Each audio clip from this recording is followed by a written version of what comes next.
Welcome to Pigeon Talk One-on-One, topic with conditioning, preparation, and system. Pigeon Talk with Jaime Lim and Aaron Claudio.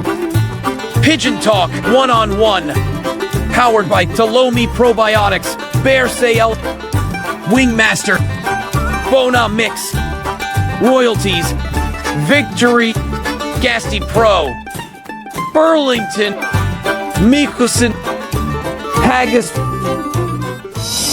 Good day mga ka-Advance Hobbies. So welcome sa Pigeon Talk 101 with Boss Jaime Lim. Hello. And today, our special guest po is none other than Kuya Doc Jojo Mirano and Kuya June Mirano. Welcome po sa Pigeon Talk 101 with Boss Jaime Lim. So ngayon po, ayan, so kailan kayo dumating Kuya Jojo? April 11 nung April dumating 11, ako. yeah. Yeah. So, Usually, how many times nagbibisita ka sa Siguro Philippines? once a year, Once a year. twice a year. How long you staying here pag nandito kayo? Ngayon, 2 weeks lang. 2 weeks lang. Usually, I stay about 3 weeks. Aha. Into a month. Saan balik ka ulit? Then balik na ako. Yes, so kasi nanalo yata sila QPHA, OLR, saka ESM OLR. Umuwi lang siya para at least makatin ng awarding this year. Yeah, for the first time, dalawa kaming umatin sa Awarding ng which club? ESM OLR. Okay. Pero saan gagawin doon? Natapos na. Yung ESM natapos na. Tapos na siya. QPHA. Ako, Next, this weekend yes, sa ako. QPHA naman. And then, kayo din ang nanalo sa SLR. SL. Sa One Batangas, Oo. yes. Second and third overall. Yes. OLR ni Sir Joseph Tolito. Tinakya mo na lahat Sa FPR po, boss, meron din. Sa FPR po, sa genetics po. Yes. Siya po yung nanalo sa genetics ng solo natin. Solo yung clocker. final Solo lang. clocker po, final lang po. So, ayun. Talagang lahat ng OLR, winners sila ngayon. Medyo apat po ngayon. RFC ang medyo ano tayo. Hindi po kami ako nakapag-end. Ako lang kapag-enlist sa RMC. Sumali ka? Hard race eh. Hard race, Hard race oo. eh. Initially, how Ako many din entries? Marami? Sa RMC, we sent 10 entries last year. No, I mean total entries. Total, I think, mga 300, 400 plus Participants. participants.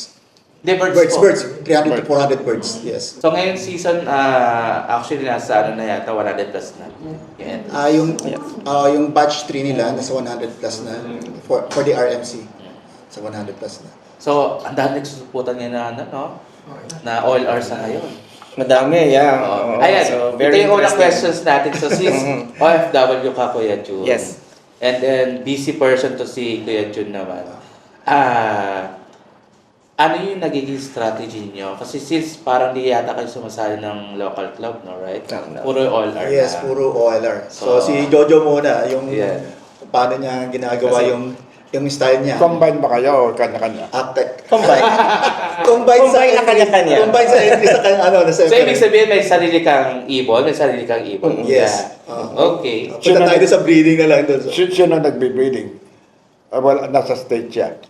Meron kaming loft manager na tumitingin, si Matsuki Villarama, kababata namin. So, yun na nagbe-breeding. Yun na nagbe-breeding, pero every day, I get in touch with my loft manager. May video call naman.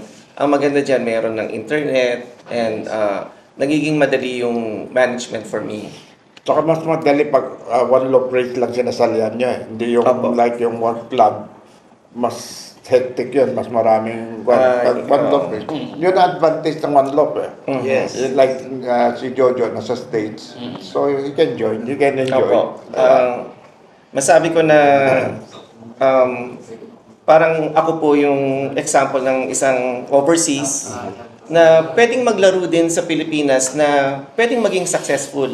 Na doable pala. Yeah. So, pwede pong mangyari na maging champion ka kahit hindi ka po based dito. Siya, may Lokman. Ako, wala. Yun ang mahirap sa akin. Pero tinitignan ba ni Matsky yung lock mo? As Pag nagagawin si Matsky, tinitingnan din niya. Pero hiwala yung lock niya. Magkatabing bahay lang, Sir Okay. Jim. Magkatabing bahay lang. Pero kanya-kanyang breeder. Yes, kanya-kanyang breeder. Yung Mga ibon- una ko nabili, napunta na sa kanya. okay. Kasi ako nagpa-finance. Doon kami nagsimula. Talagang So, ibang same audience bloodline. Same bloodline. Same Opo. guidelines. And then kanya-kanya yung strategy lang pa paano magiging healthy. paano- Kasi yung sa akin, puro mga apo-apo na. Pero yung sa kanya, Yung indirect puro. talaga. Coming from dun sa well-known fanciers and breeders like Sir Jimmy. Yung sa kanya, direct talaga. Yung sa akin, mga apo-apo yung nilalaban ko. Okay, so balik muna tayo. So, paano kailan kayo nag-start mag-ibon? And then, paano nyo na nagkaroon kayo ng interest sa pag-iibon?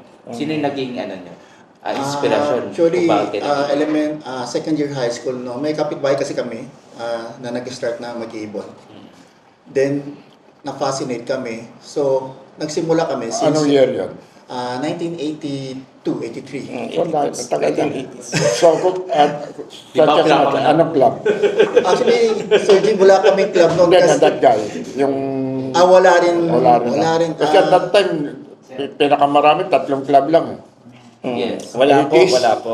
80s. RP80, PHA, RPA, PPA. PPA. PHA heard na namin noon when we Yes. were high school. Yun lang ang Kaso, alam hindi namin. rin tumagal. So, practically, PHA. Okay, dyan na talagang PHA. Yes. Unang namin acquisition lang, mga mestizo sa native. Yes. Saka pag Kasi yun lang, ibon, yun lang ang kaya kasi namin nun. Siyempre, nagsisimula high school eh. Yes, Parang, tinatago. Native, 10 piso, mestizo, 15. Pag racing, mga 25 ng presyo nun. My first racing way back nasa college ako, I got it at 20 pesos.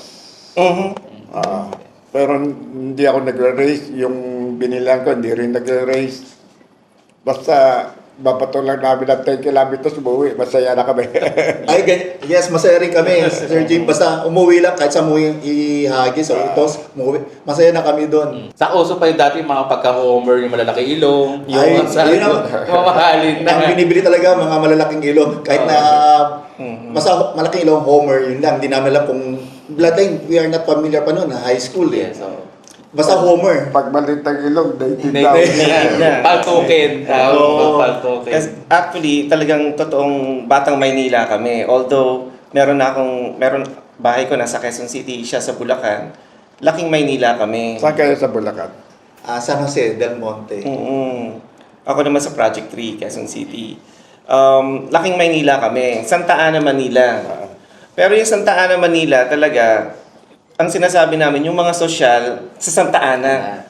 Pag tumawid ng Tejeron, San Andres, Bukid, doon kami. Pero sinasabi namin, Santa Ana kami. Kasi nasa boundary Oo. lang. So, nung maliliit kami, puro ka lang kami paronda, ganun. And Pero of course, akayan na rin kayo. May mga akay-akay. Kasi dati wala pa namang rules with regards sa akay. pero during that time, ang mareremember namin, talagang sinasabi, pag Jaime Lim yung ibon, magaling sa kamahal.